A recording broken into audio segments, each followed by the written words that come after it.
welcome back, everybody, to the Seven Figures or Bust podcast. This is episode 88, the number one podcast in the world for growing your insurance business. I'm your host, Christian Brindle, joined, as always, with my co-host, Glenn Shelton. Good morning, sir. Good morning. The Marvin Harrison episode. Marvin Harrison! Indianapolis Colts. Marvin Harrison. Catching lobs from Peyton Manning. Marvin Harrison.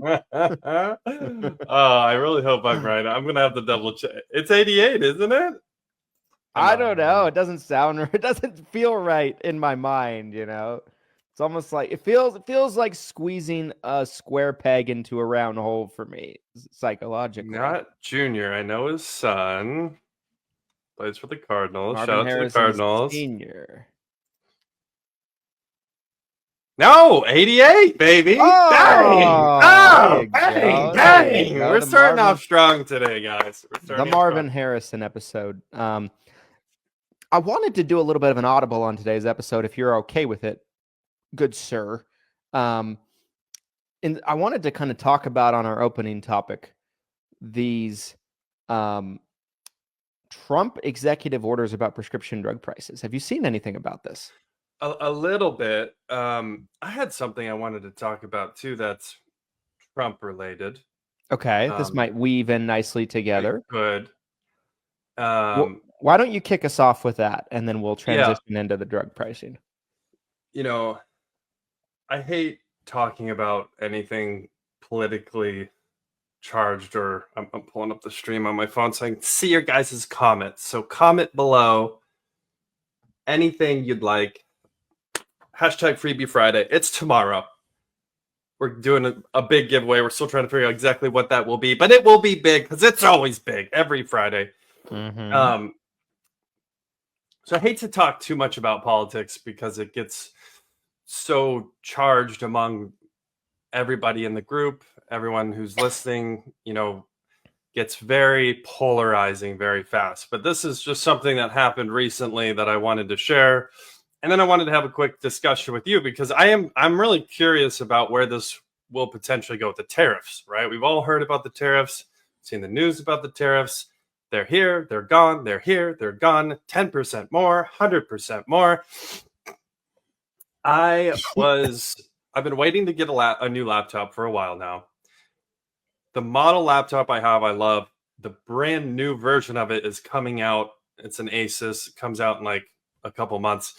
I've been waiting for the newest version, the 2025 model. But then with some of these tariffs and this, like, you know, last week, some of these computer manufacturers were like, hey, we're just not going to ship our computers to the US because we can't afford the tariffs. So I got a little antsy this week, and I'm like, I pulled the trigger. I'm like, I'm just going to get last year's model. It's still way newer than my current laptop. And it was supposed to ship today. And then I got an email this morning, and it's like delayed. And it didn't say anything tariff related specifically, but obviously that's my first thought, right? Is what if this is and part of the delay email was like, if we can't get this shipped to you in the next couple weeks, we'll just refund your money. And so now I'm sitting here thinking, I'm like, am I not even going to get this laptop now? Is it going to be delayed to the point that they're going to refund me? Now, that brings me to my point here is like, how do you feel these tariffs could potentially affect the economy? Are we already starting to see some of the effect? And how will this potentially tie in to our industry? Or maybe we're insulated. Or is this more of the economy as a whole will still play into this because seniors will be affected in their own way? Yeah, loaded question. I mean, so my take on it is, you know, we talk about impact on the economy. I think we've already seen a lot of impact on the economy. You know, you look at the market, you look at, you know, the S&P 500, the Dow, all of the metrics that you can look at. This year, basically, the market has fallen substantially. It's been very much a roller coaster. I started the year with 130%, give or take, gains on my Tesla stock. Now that's a totally different story. Right? There's more to do to that than tariffs. Right. But now my gains are down to 22% as of this morning. So I've lost over 100% on my Tesla stock. Dude, I remember you being like, I should sell it. Yeah, I was like on the fence. I'm like, I should sell it. And I was right. I probably should have sold it. Now it's like, we're married for the next 3 years or so at least. But no, I was like agonizing over the decision, and my gut was telling me something. I didn't listen to it. I should have went with my gut. Yeah. Hindsight's 2020. But I say that to say, right? You trade stocks like me, sir. Good job. Good work. We hold till it's not worth anything. That's how we do it here, baby. My tendency is to hold rather than sell long term, because every time I've sold, even to get a gain, I've seemed to regret it. Right. Because it's like been, there's been lots of future gains over the course of years. But I say that to say, right, like, what do I think will happen? I don't want to get too politically charged on this stream today, but I do think that what we're seeing. So if anybody's ever read Art of the Deal, I finished it this year because I wanted to kind of understand Trump's way of thinking about these kind of things. It's a really good insight to how he looks at deals, his tactics, things like that. It's a master class of that. If you were interested in kind of looking at what he's doing and thinking, okay, what is he trying to do?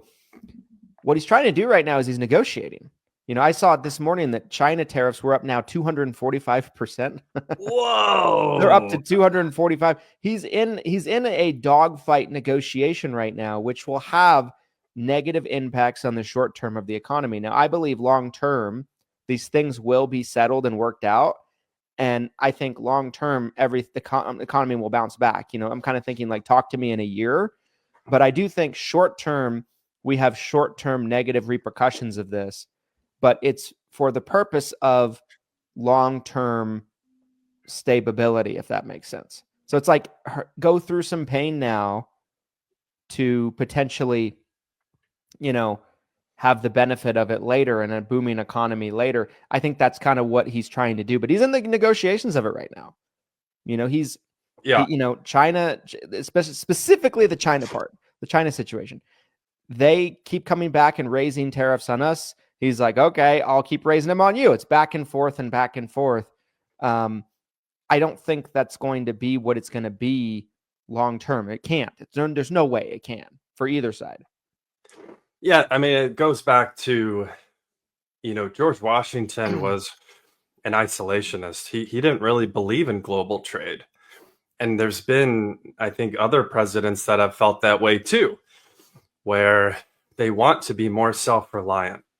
And while I'm a huge fan of that. Obviously, as a business owner, as an entrepreneur, I'm a huge fan of self-reliance.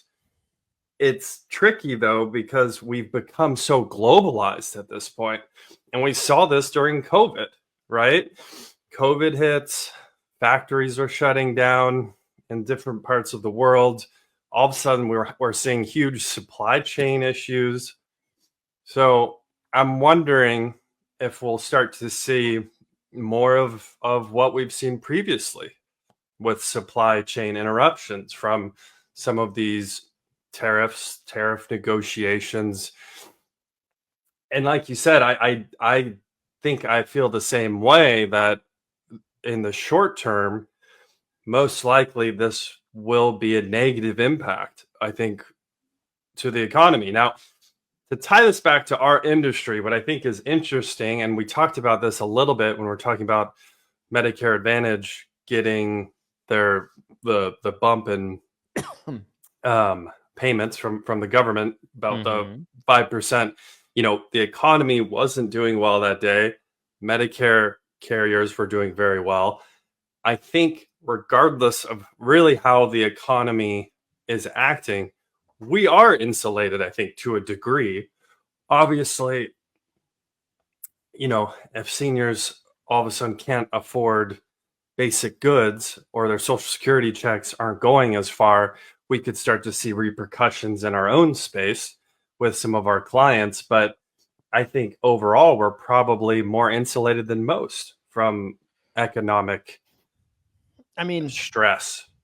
historically, right? Like I've seen Medicare impact, Medicare industry impact tied to the economy my whole life. Right. And historically, our space is recession proof. Recessions don't really have anything to do with us, because insurance company, two reasons I feel like. Number one, insurance companies don't, this ties in extremely, I think, relevantly with this conversation right here. Insurance companies don't provide physical goods. They provide an intangible service, which is coverage. Right. So there's supply chain shouldn't have really anything to do with insurance companies, I would imagine, or very little. The second part of it is no matter how the economy is going, people need healthcare. That doesn't change. It's a basic necessity. And so I would say, and I've seen this forever, right? Like, 2020 COVID's going on. That was one of the best years we've had in for the insurance agency in history, in our history. Yeah. Whereas other businesses might have been struggling, right? So I don't feel like there will be a lot of impact in our space. I also feel like seniors, their Social Security won't be impacted either. It's not like their payments are going to go down. It's going to probably stay exactly the way that it is. So I can't really see a whole lot of impact for us. Now, does it have impact on my stocks? Yes. Yes. That day we were all out on the beach in Miami, they put the 90-day hold on country tariffs, excluding China. And the market went up, like my portfolio went up 8-9% that day. Slingshotted. Yep. But it's crept down a little bit every day since then, right? So it's kind of like, it's got to been like, and so I'm anticipating there's going to be more of this. I'm anticipating that, we probably won't see a real true bounce back for, I don't know, 6 months, a year. I think this might take a while, but for our space in particular, I don't think there's much impact. I think the benefit of recessions for our space, being able to, so, let's assume worst case scenario here. Let's say inflation creeps back up, cost of goods and services goes up, interest rates don't come down, they end up creeping up. Like, let's just say worst case scenario, things get more ugly than anyone anticipated, right? Mm-hmm. I think the benefit of being in our space, you guys, is it's a great opportunity to grow.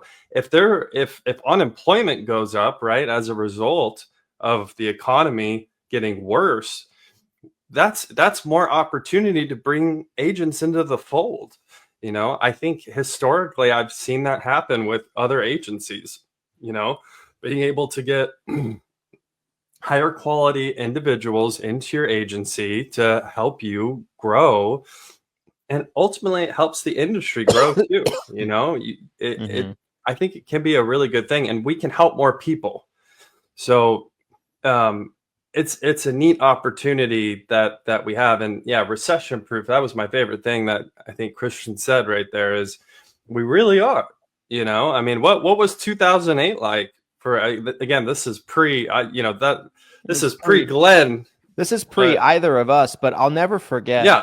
Around that time frame, I was going somewhere with my dad, and he was explaining to me. I was in high school, and he was explaining to me what was going on in the economy with the crashes and everything like that. Because of course I didn't understand. Didn't impact me, my life, or anything like that at that point in time. And I remember asking him, I was like, so does that impact your business? And he's like, and I'll never forget what he said. His response was like, no, not really, not at all. He's like, my business is recession proof.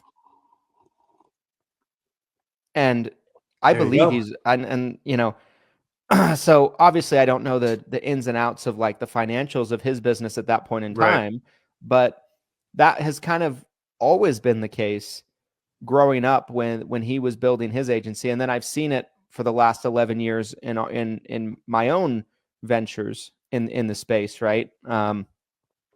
People still need policies. Plans, Medicare Advantage plans are still $0 premium. Right. um, so, and supply chains and stuff like that don't have any impact on insurance policies. It's interesting because there's not like I'm thinking as you're talking there, it's like how many industries or how many places can you get involved in something that's truly recession proof? Almost everything gets affected by these day-to-day economic situations. Interest rates, the housing market, what the stock market's doing, supply chain. I mean, you go on and on and on, and all of these different industries will potentially get hammered by what's going on with the economy. Like it's a really unique opportunity that we have where it can be, I'll never forget some of the memes during COVID. It's the like Will Ferrell, the whole like world's on fire, and Will Ferrell's like, "Who needs help with insurance?" Yeah, It's yeah, like yeah, yeah. it doesn't really affect it. It's really unique. It's honestly exciting. It really is. The only thing that really comes to mind is like during COVID in 2020, there were life carriers that were reducing the True. amount of people they would take, but you didn't see that in the health space or the Medicare space. If anything, those spaces boomed more than anything. But you saw like carriers that might take people, let's say on the final expense side, up to age 85. Now all of a sudden they won't issue policies temporarily for people over the age of 75. So you saw that a little bit, I suppose, but that's the closest thing I can ever say that I've seen where I'm like, oh, that's a negative impact for agents due to what's going on economically in the country. I honestly thought we were going to see life insurance carriers have to shut their doors. I thought we were going to see bankruptcies during COVID. I was ready for it. I was waiting for the headlines. Some of these bigger insurers, but I guess the mortality rates didn't end up getting necessarily as bad, or they were able to kind of handle maybe some of the increase in claims that were going on. But yeah, before we get to the main topic, I wanted to transition into what you had mentioned first. Yeah. So the Trump administration and some of these prescription drugs executive orders, I've seen really just the headlines. I haven't read too much into it, but I'd love to hear kind of what you've heard. There's not a lot to talk about really, but I do think it is worth mentioning. Really, Trump put out an executive order basically asking HHS to reduce the price of prescription drugs, which is very broad and not specific in terms of how they're supposed to do that. So I found that interesting. The thing is you have things like the Inflation Reduction Act in place that I feel like for them to do anything that changes what that is already trying to do in that, they'd have to repeal that and just throw it in the trash, which you can't just do. There's a process, right? Like passed by Congress. Right. Right. So like, I'm just thinking to myself, when I saw that, I was like, I don't think this is something you can just snap your finger. I think you need legislation to actually do anything with For this. sure. So like, it's basically like Trump telling RFK Jr., hey, this seems like an issue. It's been an issue for 25 years. Just do it. And RFK Jr. is probably like, how? What do I do? Like, there's laws in place that are basically going to prevent me from doing this. Yeah. Or basically limit how I have to go about doing this in the form of the Inflation Reduction Act. Of course, other legislation that's passed. So I found that fascinating because I'm like, how? Like, there's no specifics. Like what we've learned over the years is that's not something you can just wave a magic wand and do. It's extremely complicated. And so I'm curious to see kind of what HHS's response is going to be to that in terms of how they actually try to go about doing that. Yeah, that was kind of my gut reaction to this. There's so much in politics that's posturing, where we've talked about this on the show before, where it's like, these politicians will name bills, Saving the Children of America Act. And then Save the orphan. Yeah, Have you ever right. seen that? Have you ever seen that? No, what is that? What is that? It's a 2.5 Men thing. Oh, I love there's this guy, he's like a rival of Charlie's in like the music business, and like he's a total asshole, but no one can see it except for Charlie. So he like rubs it in Charlie's face how much more successful he is than him, and then he wins this big award for this charity song he wrote. It's like Save the Orphans. It's like totally fake and like not genuine at all. And everyone's like, oh, he's so brave. Save the orphans. Yeah. So, that my gut reaction, because again, executive orders are limited in scope. There are certain things that again, kind of U.S. government 101 is the executive branch only has so much power, right? And Congress has so much power and judicial branch has so much power. So my gut reaction when I saw this was it probably didn't have much teeth to it, that without even really knowing anything about it. But, again, it could be kind of a posturing situation where they're trying to build momentum into some future change, right? Trying to get more attention on this, trying to get more politicians involved on this. So it's something to keep an eye on, I think. And, we could see some more change. It'd be interesting. We have an all Republican Congress right now. So you'd think if there was some change that could be made, I mean, maybe they want to actually, right? Not all, but vast majority. But majority, right? Yeah. So majority in the House, majority in the Senate. Yes. We have a Republican in president. So, typically in a united branch situation like this is when laws can really fly through, right? Yep. They get a lot done on their side of things. Yeah. So you would think something like if they really wanted to repeal the Inflation Reduction Act or rewrite the Inflation Reduction Act, that's something that they could put together and potentially get through Congress and actually make some real change. But for sure, I don't know. I don't know if we'll see something that extreme or not on this. Yeah, it's almost like it felt like the cart before the horse. Yeah. It's like, because I feel like that would have to happen first. Right. Before there can be any executive order that has any impact. So that's where it was just kind of interesting to me. For me, agents wondering kind of how it impacts us. I feel like for the moment, it doesn't. That's my thought. I don't think we'll see much from that specific action. Maybe we will. Maybe we will, we'll pay attention to it. But you need legislation to either change or undo the previous legislation and replace it with new legislation. So you need that in a situation like this. Yeah. Yep, it's not 100%. It's not like releasing JFK documents. Oh boy. Don't tell Andrew Lee Andrew Lee, don't watch this. Don't comment on this.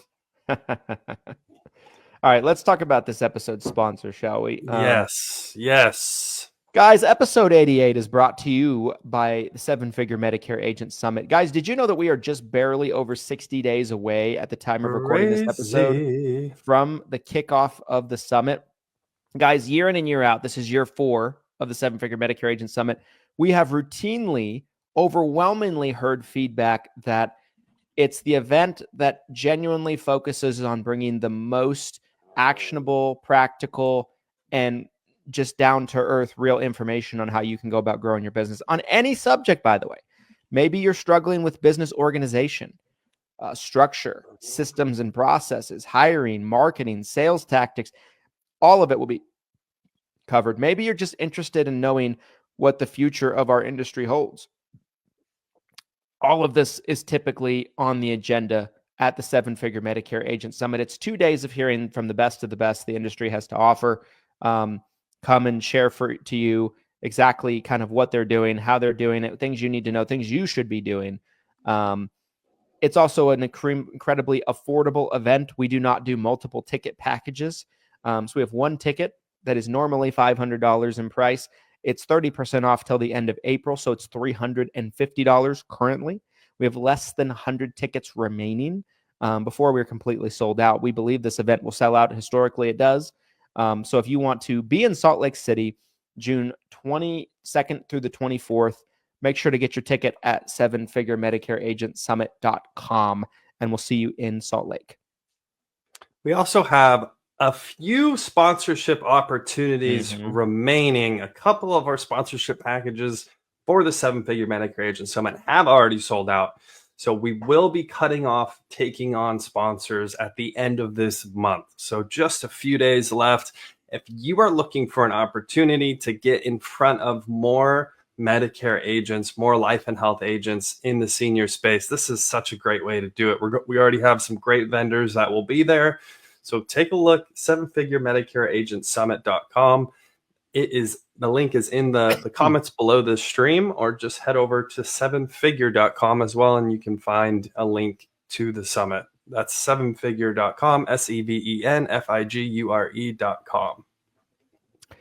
All right, let's shift gears into the main topic, and that is, what are red flags an agent can have in the eyes of an FMO? So I want to start this conversation off by talking about, why does this matter? Why do agents need to know this? Like, who cares if you have red flags for an FMO, right? Well, what I've learned over the years is, if you look like a bunch of baggage to an FMO, they might either not want to work with you, or maybe they'll want to work with you, but they'll want to keep their distance as much as possible. Maybe they won't want to provide you with the full level of support that they possibly can, right? They don't really want to embrace you. I think there's a lot of benefits to really, in the eyes of the FMO, appearing valuable to them, right? Sure.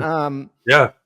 Like, for a myriad of different reasons. And so I feel like a lot of agents, they feel like the FMO is their bitch sometimes. And I can tell you, as somebody that runs almost like a baby FMO of sorts, that's really a big turnoff, right? Like, we'll support somebody that acts like that treats our staff like that treats you and I like that. We'll support them, but like, to a limit. Of course, we have our breaking point, which we'll talk about. I think all FMOs, by the way, have their breaking point. But like, we won't go out of our way to interact with them because it's just uncomfortable, not fun. Yeah. Right. Yeah. Think about it in like your everyday life, right? Like, let's say you have a client and that client is just crotchety, prickly. They're like a porcupine, they're just uncomfortable to talk to. They're angry all the time. If an FMO views you that way, they're not going to call you. You know what I mean? Unless they have to, they're going to kind of avoid you. Yeah. There's been agents we've worked with over the years where, like, I'm like, I need to call this person, but I really don't want to because they're kind of an unhappy person.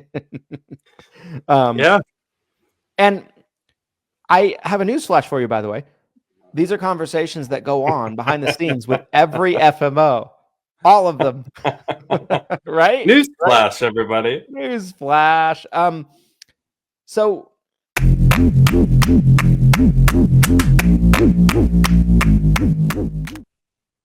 with hundreds of insurance agents and agency owners at the event, this could not be a better opportunity to spotlight your business. If you're looking for a sponsorship opportunity and where to spend your sponsorship dollars this year, the Seven Figure Medicare Agent Summit is the spot to do it. You can have your own booth. You can network with agents. This is the 4th annual summit, so there's going to be a lot of agents there and a lot of agents who are looking for help from vendors for leads, educational vendors. You could have a software tool. There's so many great vendors that we've had in the past, and we're looking at a lot of great opportunities for businesses to sponsor at the Seven Figure Medicare Agent Summit. So if you are looking for a sponsorship opportunity, make sure to check out sevenfiguresmedicareagentsummit.com. Get your tickets today while they're still available, and reach out about sponsorship opportunities.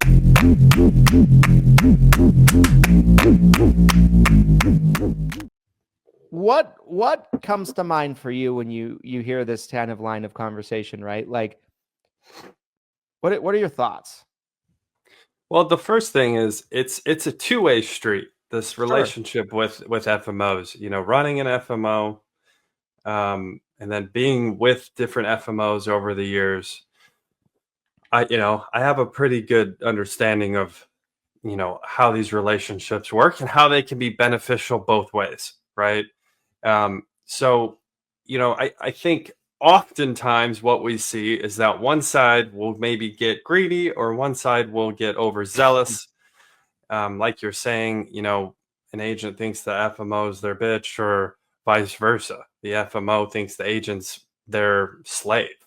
And they're thinking, you need to do exactly what I'm going to tell you to do, How I etc. tell you to do it. And Yeah. yeah. When I say jump, you say how high. It's like, it's an independent contracted position with most of these FMOs. Like it's not even a W2 role. You're not an employee of these FMOs. Like it's an interesting dynamic because it's a business relationship. And so, what I would say as someone who's, again, been in the industry for as long as I have and seeing as much as I have seen, is if I'm an agent and I'm approaching an FMO, and once I have the FMO that I want to work with, I would be keeping that in mind, is like, how can I provide value to them? How can I make sure that it's a pleasant interaction working with me? Maybe you're sending thank you cards to your FMO. Maybe you're just making sure you're really polite during your interactions. Which we historically have sent like small gifts to people in FMOs that we've worked with over the years to show our appreciation. And where's our gifts? Where's our gift? No, I'm not saying that. But like, no, I think Christian, call him out right now. No. I'm saying, but I think that's a great point, right? Like, it is a relationship. Yes, it really is. It sounds like dating as we're talking about it. It's like giving advice on how to date. It's a little bit of dating without the hoinky toinky. Maybe some of you do the hoinky toinky too. I don't know what your relationship is with your FMO, but I wouldn't rule that out. I've heard things over the years. Toinky. Oh my God, it's Thursday, you guys. Just gotta make it through 30 more minutes and we're home free. We're so close. We're so close. So and understanding, again, focusing on that two-way street, I think communication's good. Here's another thing that drives me insane as a business owner. I'm dealing with it at Lead Heroes right now. And I know we deal with it on the FMO side. I know you've dealt with this a billion times. So as a business owner, my time is super valuable and I'm constantly trying to protect my time. So if you think you need to get a hold of me and get me on the phone right that second, for whatever the reason is, that is a huge turnoff for me. That is a red flag. And especially if it's consistent. Christian and I will have conversations all the time, you guys, about certain individuals who are constantly trying to be a vampire of our time. And so what's the right way to do it would be like, hey, I really had something I wanted to talk to you about. Could we set up a call? Yeah. Can we schedule a call? Can we set up, is there a link to your calendar? Can we schedule a call, 15, 30 minutes? I won't take up too much of your time. What a pleasant interaction, right? That's the proper way. Obviously, if it is a house fire, if it's a serious emergency, and sure. They happen, for sure. And they happen. Blow us up. Yes. But, and I try to reflect that in my business relationships too. Very rarely am I hitting someone up and I'm like, get me on the phone right now. We got to talk. This is going on. I'm almost always like, hey, can we talk tomorrow? Do you have an hour or 30 minutes that we can talk tomorrow? Because that's how I would want to be interacted with too. You're talking about me, aren't you? No. Hey, where did it go? I'm talking. It's Christian. Christian's the problem here. It's me. Christian. We have to fire someone.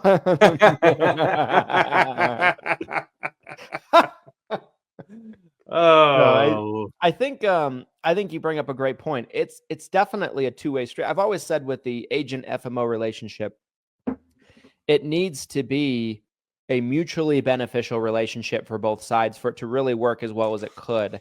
So Yes. how's the benefit for the agent? The benefit for the agent is they feel appreciated, they get supported, they get provided training, they get tools, they get incentives when they're available, different things like that.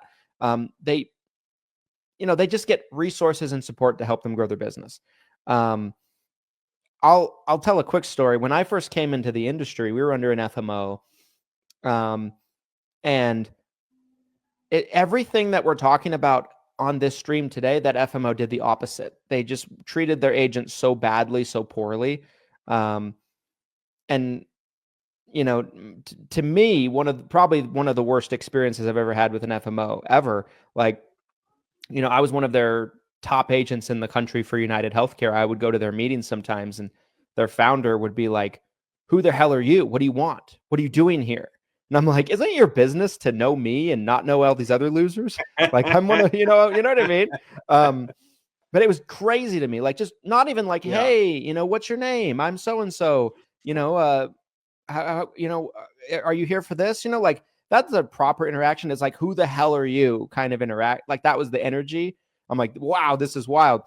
I remember they would always pressure us to send our enrollment applications to them so they could send it to the carrier. They wanted all the data of all the clients. Oh, I know who you're talking about. And they never liked, I think, me because I was a rebel. Whatever they told me to do, I would do the opposite. I'd be like, "Oh, F you. I'm going to send it right to the carrier." "Oh, I think I'm not going to do that." A rebel or a murderer, perhaps? A murderer. Definitely. Some people may think so, but no, I would send them right to the carrier. I'd be like, "I'm not sending them to you. Why would I do, you're not going to make me do that, terminate me. And I remember one time I reached out to a med sup carrier to change my payment schedule from as earned to advanced. Now, at the time, I didn't know this. It's typically, standard protocol that you go through your FMO for that. They kind of take care of that for you. But I didn't know. I remember I got a threatening email from the FMO the next day being like, and I'll never forget. I wish I still had the email. It said something along the lines of, "How dare you? Who do you think you are going around us to do that?" Basically. What? Yeah. Oh, yeah. Oh, yeah. I can't imagine saying that to one of our agents. How dare you? How dare you contact the carrier that you're submitting business to? What? And I'm like, that's they're insane. You mentioned earlier, like they had a mentality that they owned you. Right. You were there, bitch. I've seen it. Yeah. It so goes that both ways. That definitely is out there. It goes both ways. But from the FMO perspective, I think, if you have a good FMO, you have, somebody that is good to work with. I think there's things you can do as an agent. I think, for one, the solution to everything is writing business. Yes, writing a lot of business. Yes. You could be the nicest person in the world, but you're not as high of a priority as you might want to be if you're not producing. I'm sorry. That's just vice versa. Vice versa, right? It works the opposite way, where like you could be a little bristly. Maybe you're not the easiest person to work with, but you're really good at sales, or your agency's really good at selling. And that FMO, you can get away with a little bit more. Do you remember that hot crazy scale? If a girl is this hot, she can be this crazy. It's kind of the same way. If a producer is this good of a producer, they can get away with being this much of a pain in the ass. That's a thing. I'm sorry. That's a great thing. That's a throwback right there. That's a classic. I think it ties in really nicely, though. I've got a couple more here. So, and one thing, Mark Cuban always says, "Sales cures all," which is essentially what Christian's saying, and that's one of my favorite quotes of all time. And I go back to that quote all the time. Anytime I've ever been in a jam over the past decade of my life, that's been a quote I've gone back to because it's true. Start selling. You're in trouble. Start selling. Sell your way out, baby. But you're me all hot and bothered right now. You're talking dirty to me. Monkey. Episode Okay, 88, you guys. Sorry, continue. two more that I was just thinking. So one is an agent, and I want to talk about both of these. One is an agent that has historically been flipping to different FMOs, IMOs, where it's like every year, if you were to like look at your hierarchy over the past 3 years, every year you've been flipping around. Because to me, that says you are the problem. If you just left one IMO, maybe it wasn't a great fit. Maybe the IMO didn't treat you right, whatever. But if you've been consistently bouncing around the industry and you're coming to us and it's your fourth time trying to contract, I'm thinking immediately, this is probably not going to work out, especially not work out long term. And we've seen it over and over and over. These people that just bounce around, they're never happy. They always think the grass is greener. They're going somewhere else. So that's one. Another one is marketing dollars. Some of these folks out there, some of you who write 10 apps a month, coming to the table and saying, I'm ready for my $100,000 co-op check. And I wish that was a joke. It's not a joke. It's like, I wrote 20 apps last quarter. I'm ready for my $100,000 marketing co-op to be deposited. It's like, what? What? You just wrote a gross $10,000 like premium? Like that was like the math's not mathing on that one. So those are two that I wanted to get out on top of my head. So what do you think about those? I think those are very, very valid. With marketing dollars in particular, one thing that's always been a trend is like, let's say an agent's been in the business at least 2 years or more. And so they have a track record of like historically how much business they're doing, month to month. Of course, they have a couple AEPs where, and let's say they're doing 50 apps during AEP or 60 historically. Solid for a single agent. Sure. Not great, but not bad. It's, solid. Average? Solid average? Yeah. I don't know if the average is really bad. So I'd say it's good. I'd say above it's average. Yeah, I'd say it's above average. Really, if you look at C plus. Yeah, give it a grade. Maybe a B minus. B minus, maybe. Okay. C plus, B minus. So okay, teacher. But let's say that's their historical average, and then they're like, when it comes time, they're like, all right, let's say there is a co-op conversation happening prior to AEP. I'm like, okay, how many apps do you think you could do? I think he said they're like, well, I want to be conservative. I think I could do at least 350. And I'm like, okay, last year you did 56. I'm like, so you're going to do 300 more applications?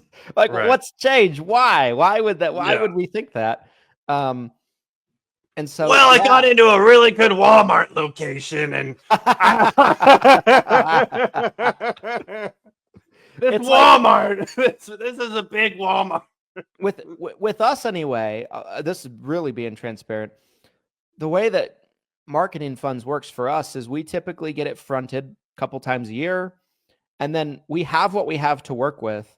The last year or two, it's actually been less than it's been historically, right? Because I think that's been the case with everyone. And we have to find a way to make it make sense with everybody, with everyone that we want to do marketing funds for, right? And so we have to figure out like who is the most deserving of what, like, and the highest end producers are the biggest priority. They're the biggest priority to make sure we're giving them what we can, and and then kind of working our way down from there. Historically, when we get marketing funds, typically we don't keep any.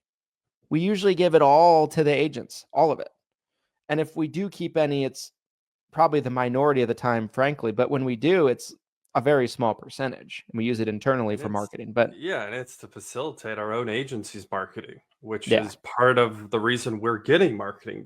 Probably a big part.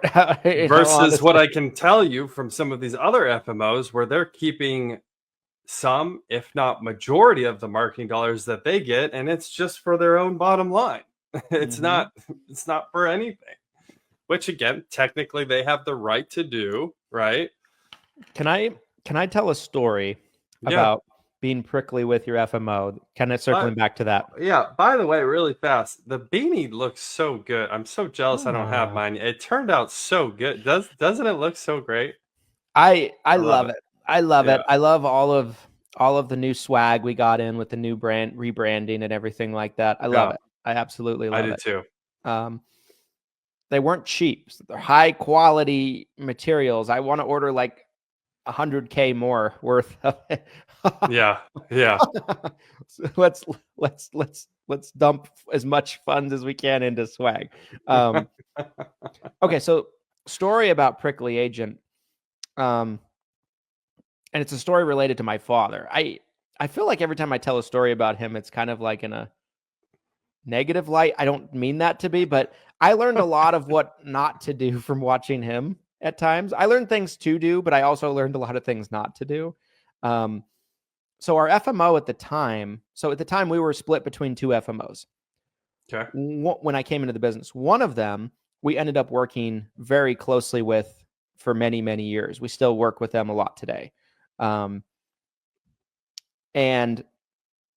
I learned years later, that they had a policy to where only one person in the whole FMO was allowed to communicate with my father. Sorry, we had a question on the stream I was trying to answer really fast. Yeah. You're split between two FMOs. Yes. So we're split between two FMOs. One of the FMOs we started working a lot more extensively with. We still work with them a lot today. I learned years later that they had a policy where only one person in the whole FMO was allowed, it was standard operating procedure, to communicate with my father, because you are the Bob Brindle handler. Because your father had a handler because he's so prickly. Because every little thing that would happen, he would fly off the handle. Like if there was any little problem, he's sending now I know where you got it from. Email. Now I know where you got it from. I am not nearly as bad as he is. Not even close. Like, and I'm gonna be like, okay, Bob. Next time you send one of those emails, I'll hit reply all. I'll be like, okay, Bob. But I found that hysterical because and the reasoning was different reps and different people that worked for the FMO. They could not handle his emails from the standpoint of I was told some people were brought to tears because they were so mean and so aggressive over like nothing oftentimes. And so, you don't want to be that person. You don't want to be that guy. You do not want to be that guy. You don't want a handler. Like how is that beneficial with the relationship with the FMO? You're kind of looked at a little bit as radioactive. And if you're radioactive, they probably want to stay away from you every chance possible unless they have to. Right? You got to think about this. It's a human to human contact or human human connection. Now, and don't get me wrong, is there times where you have to go off a little bit if something's sure. Sure.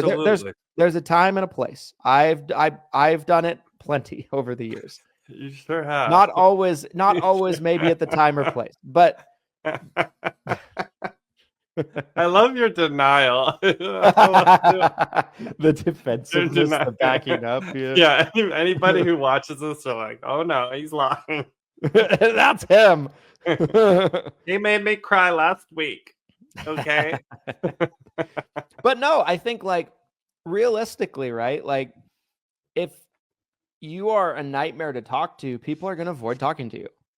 Right? 100%. I mean, it's a business relationship, you guys. Like even if things are going well, but if you're just horrible to interact with, if the FMO is happy with the sales you're doing, don't you want them to enjoy communicating with you? Don't you want them to be thinking about you the first time something comes up? Marketing dollars is a really great example of this, right? if your FMO gets marketing funds and they're looking at dispersing it to agents, don't you want them thinking, oh man, my boy I Christian, better I get want some to for call this him. group. Yeah, I want to call Christian and let him know his downline's getting marketing dollars. Yeah. Instead of like, oh, I got to call Christian and tell him that he's getting marketing dollars and he's And not we going to be only have happy with this how much he. available. Yes. You know, Yes. they're probably not going to be happy with that. Yes. Walking on the Yes. eggshells. That's not Exactly. a good interaction for sure. 100%. I feel like the best mix is you're doing a great job producing, but you also know how to pick and choose when you take when you let's say go to a 10 on your reaction to things, right? Like it's okay to go to a 10 if there's a legitimate problem going on. You know what I mean? Like, yeah, but it has to be worthy of that. You know, if the majority of your communications is, hey, I'm checking in on this. Hey, you know, I have a question about this. Hey, I haven't heard back on this. Do you have any update on that? Like, it's just giving them a little bit of the benefit of the doubt.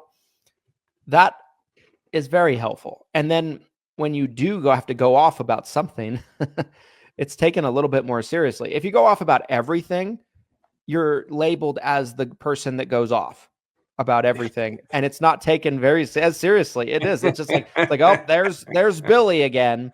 There's little Billy again. He's angry again. Little Billy was angry last week. Little Billy's angry today. You know. We're getting towards the top of the hour, and another red flag I was thinking of, I wanted to slip in here was when certain carriers won't take you and having to explain that up front. I've seen this historically as well, where it's like, yeah, I can contract with you guys, get all the contracts. UHC's not going to take me. Had a bankruptcy 2 years ago.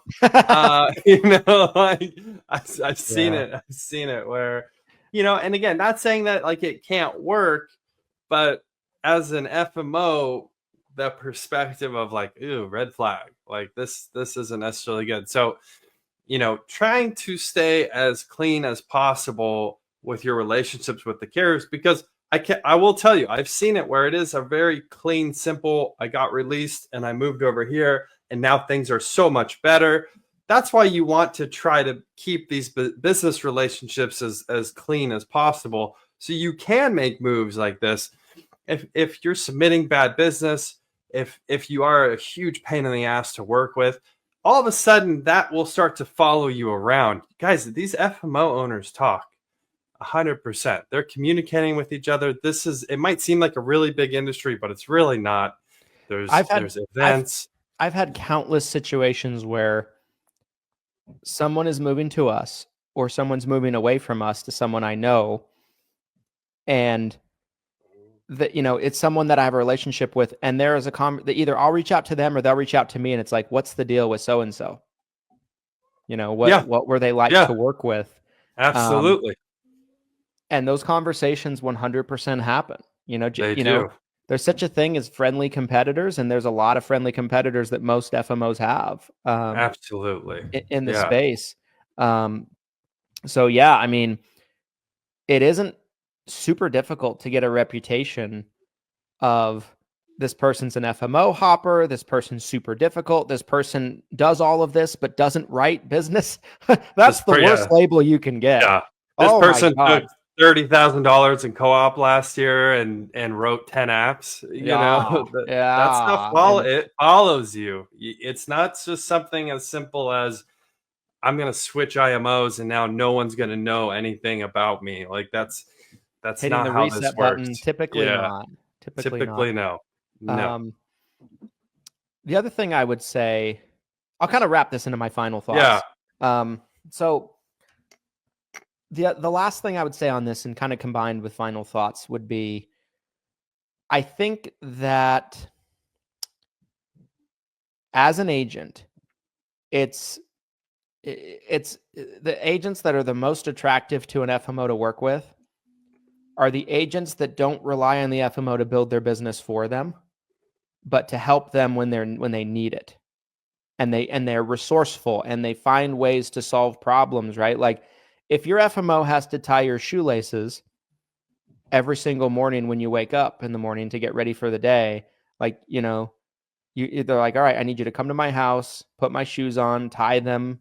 I want double loops, you know, like the FMO's like, oh my God, you know what I mean? Like, double loose. like, not too tight, but tight enough, you know, like, do it again. It's too tight. Do it again. Oh, too tight, too tight. There's that scene in Blades of Glory where he's putting the skates on that little kid. Oh yeah. He's like, it's too tight. He's like, no, it's supposed to be that way. You're wrong.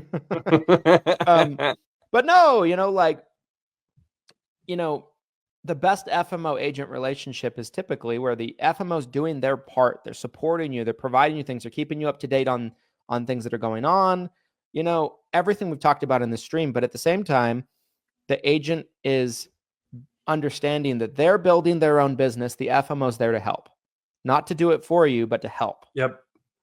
And too many agents come in thinking the FMO is going to do it for them, and they don't write business. They have this overinflated sense of worth at times. Yep. And that just typically never works out. You know, no matter what FMO you're with or what upline you're with, you know, you have to be valuable for the FMO. And then when you are, you know, understanding it's a relationship and expecting what you need to expect from the FMO, but at the same time, you know, not being overly demanding. But if you want to be overly demanding, if you want to be a pain in the ass, you can get away with it more if you are a great producer. The production pain in the ass scale is a real thing. We should have ChatGPT make that up. And post it in the group. We really do. I will. I will take that as my personal responsibility. I will have a post today that will go up. I love my AI posts. I slip in here usually once a week from the pod, but as do I. That's my final thoughts. Yeah, appreciate all of those. I feel like, again, as agents for over a decade apiece, and now as FMO owners, I feel like we've really kind of seen both sides of it. So I think this has been an interesting perspective to share. And if you've never owned or operated an FMO, or you've never worked for an FMO, it might be hard to see the other side as an agent. And again, firsthand experience as an agent, I know that feeling of like, man, why isn't my FMO doing more? Why can't they do this? Why aren't they tying my shoes? Like Christian just said, that feeling. I know that my shoes are still not tied. My final thoughts, you guys, on our Marvin Harrison episode 88. Marvin Harrison. Keep in mind it's a two-way street. Keep in mind that the value there, you want this to always be a proper value exchange with your FMO, your IMO. It should constantly be this feeling of like, oh, this is great. My FMO is helping me with this. My FMO is helping me with that. And in exchange, the FMO is hoping that they're going to see that value go back the other way, that they're seeing the production, that they're seeing your agency grow. There's plenty of relationships, and Christian and I can have those firsthand, where we see their businesses grow. The growth helps them. The growth helps us. And it is this two-way street. And that should be the goal every time. It shouldn't be this idea. And I've seen some of these agents out there where they're going in like they're trying to rob a store when they get contracted with these. They're literally like, what can I get? Give it to me. What do I give it to me? Right? Yeah. Okay. I'm leaving. Thanks. And like, that is just not the attitude you want. And keep in mind, you know, Medicare Mama Galen Hendricks, she commented on the stream here. Shout out to Miss Hendricks. She said, small world. If anybody knows exactly how small the industry is, it is Galen. She's been in the industry longer than we've been alive. And she can tell you firsthand how these things can follow you. If you really want to have a career in this space, in this industry, keep that in mind. You know, your bad behavior and your bad habits can follow you for sure, and your bad reputation. She mentions that there's an agent watch list as well. So watch out. he might be on the agent watch list. I don't know. I'd love to see that. So those are my final thoughts, you guys. Again, Freebie Friday is tomorrow. Comment. This is our 4th stream of the week, so you've got 4 opportunities to enter into our giveaway. All you have to do is comment on each stream. Every time you comment on a stream, you get an entry, so up to 4 entries, and then we will have our raffle announcement tomorrow. So stay tuned. And yes, until next week, you guys. Christian, take it away. Yes. Appreciate you guys watching all the way to the end. Episode 88. Great episode. If you watched this far, we certainly appreciate your support, spending as much time with us as you have. Hope you got value out of this episode today. If you did, the way you can pay it forward to us, if you feel so inclined to do so, is to like, comment, subscribe on the YouTube channel. If you're watching on YouTube, give us a 5-star review on platforms that are audio only, such as Apple Podcasts. Subscribe on platforms like Spotify, and make sure to comment on the live stream in the Facebook group 7-Figure Medicare Agent for a chance to be entered into Freebie Friday. Appreciate you guys. Hope you guys have a great rest of the week. We'll be back Monday first thing. And here's to your massive success, everybody. Thank you. Happy selling.